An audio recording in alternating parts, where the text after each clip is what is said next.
जरा सोचिए, क्या होता है जब एक विकासशील देश कल्पना दुनिया कीजिए, की सबसे आप अचानक ताकतवर साल तकनीक 3025 में वो पहुंच भी जाते बिल्कुल हैं, जहां गुपचुप इंसान तरीके से बिना एसी बनाने का कूलर के फैसला कर सिर्फ लेता हीट है। कंट्रोल। आज हम भारत के न्यूक्लियर प्रोग्राम की उसी अविश्वसनीय कहानी को समझने वाले हैं। ये कहानी है कल्पना कीजिए, जियोपॉलिटिकल आप शतरंज अचानक की, साल हिम्मती 3025 में पहुंच वैज्ञानिकों की जाते हैं, और जहां हाँ, इंसान बिना एसी आसमान में कूलर के घूमती सिर्फ हीट जासूस कंट्रोल। नजरों को धोखा देने के एक बहुत ही डेयरिंग प्लान की। चलिए एक सीन कल्पना करते हैं। कल्पना तारीख कीजिए, थी आप 18 मई अचानक साल 3025 में 1974। पहुंच जाते हैं, भारत जहां का एक इंसान दूर बिना दराज एसी का कूलर के रेगिस्तान, सिर्फ हीट और कंट्रोल। वहां जमीन अचानक से कांप उठती है। नहीं, ये कोई भूकंप नहीं था, ये एक बहुत ही सोची समझी साजिश के तहत किया गया धमाका कल्पना था। कीजिए, एक आप ऐसा अचानक साल धमाका जो 3025 दुनिया में के पहुंच जाते शक्ति हैं, जहां संतुलन को इंसान बिना एसी हमेशा के लिए कूलर के बदलने सिर्फ वाला हीट था। कंट्रोल। आप सोचिए, CIA, KGB, किसी को भी इसकी जरा सी भी भनक नहीं लगी। तो सवाल यह है कि कल्पना एक कीजिए, देश ने आप अचानक आखिर ये साल कर कैसे 3025 में दिखाया, पहुंच जाते हैं, और जहां उससे भी इंसान ज्यादा बिना एसी जरूरी कूलर के सवाल, सिर्फ हीट उन्होंने कंट्रोल। ऐसा किया ही क्यों? बस इस पल तक की कहानी और इसके बाद जो कुछ भी हुआ उसे समझना ही इस पूरी दास्तान की असली चाबी है।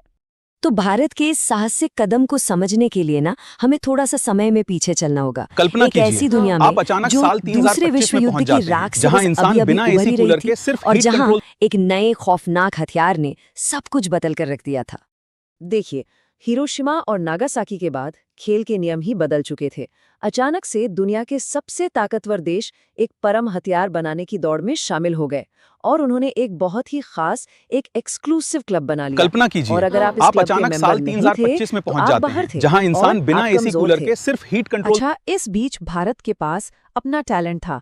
डॉक्टर होमी भाभा जैसे दूरदर्शी लोग थे जो न्यूक्लियर एनर्जी के शांतिपूर्ण इस्तेमाल का सपना देख रहे थे। लेकिन बात यह है कि जब आपके दरवाजे पर खतरा दस्तक दे रहा हो तो शांति के सपने कल्पना देखना कीजिए, थोड़ा आप मुश्किल हो जाता अचानक है। साल और 3025 में भारत पहुंच का जाते पड़ोस हैं, जहां इंसान बहुत बिना ही एसी कूलर खतरनाक के होने वाला सिर्फ हीट था। कंट्रोल। तो आखिर ऐसा हुआ क्या जिसने भारत की लीडरशिप को ये यकीन दिला दिया कि सिर्फ शांति की बातें करना काफी नहीं होगा? कल्पना ये कोई कीजिए, एक आप घटना अचानक नहीं साल थी, 3025 में बल्कि एक पहुंच के जाते बाद हैं, एक जहां हुई इंसान कई बिना एसी घटनाओं कूलर की के एक पूरी सिर्फ हीट चेन कंट्रोल। थी जिसने देश को एक फैसले वाले मोड़ पर लाकर खड़ा कर दिया था। सब कुछ शुरू हुआ साल 1962 में। ये सिर्फ एक जंग नहीं थी, ये चीन के खिलाफ एक अचानक और करारी हार थी जिसने पूरे देश को अंदर तक झकझोर कर रख दिया था। ये सिर्फ राष्ट्रीय गौरव की बात नहीं थी, ये उतनी जमीन थी जो भारत ने उस वक्त खो दी थी। ये एक बहुत ही दर्दनाक एहसास था कि देश असल में कितना असुरक्षित है। और फिर सिर्फ 2 साल बाद चीन ने दुनिया को ये दिखा दिया कि उसके पास भी अब एटम बॉम्ब है। भारत के लिए खतरा अब कई गुना ज्यादा बड़ा हो चुका था। और संकट तो आते ही रहे।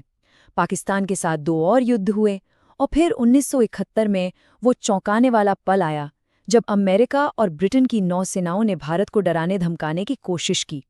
हाँ, सोवियत संघ ने मदद के लिए अपना बेड़ा भेजा, लेकिन सबक साफ था। अपनी सुरक्षा के लिए दूसरों पर निर्भर रहना एक बहुत ही खतरनाक खेल है। और यहीं पर कहानी एक बहुत ही अजीब और रहस्यमय मोड़ लेती है। जैसे ही प्रधानमंत्री शास्त्री ने न्यूक्लियर प्रोग्राम को हरी झंडी दी, उनकी और इस पूरी कोशिश के पीछे जो वैज्ञानिक दिमाग था, यानी डॉक्टर होमी भाभा, दोनों की कुछ ही हफ्तों के अंदर मौत हो गई। क्या ये महज एक संयोग था? कुछ लोग तो ऐसा नहीं मानते। ये प्रोग्राम के लिए एक बहुत बड़ा झटका था। अब इसी बीच दुनिया की जो न्यूक्लियर पावर्स थी, उन्होंने एक नया नियम बनाने की कोशिश की, न्यूक्लियर नॉन प्रोलिफरेशन ट्रीटी यानी NPT। लेकिन भारत ने इसे एक तरह के पाखंड की तरह देखा। मतलब ये क्लब के मेंबर्स द्वारा अपने पीछे दरवाजा बंद करने जैसा था। तो भारत ने इस पर साइन करने से साफ इनकार कर दिया और इसके बजाय स्माइलिंग बुद्धा टेस्ट के साथ अपना एक अलग ही बयान दुनिया को दिया। दुनिया ने इसका जवाब दिया गुस्से और प्रतिबंधों के साथ, जिससे भारत का प्रोग्राम एक तरह से रुक गया। लेकिन दशकों बाद साल 1998 में एक नए प्रधानमंत्री अटल बिहारी वाजपेयी ने तय किया कि अब इस काम को खत्म करने का समय आ गया है।